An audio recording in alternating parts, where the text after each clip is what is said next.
In this blog post that I want to share with you today, I want to show you how to make your business listing rich.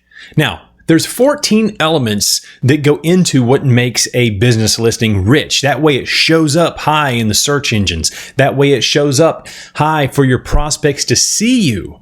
And now I talk about those 14 elements, and then I get into the impact of what it means to have a rich listing. Now, the last thing that I talk about in the blog post is this.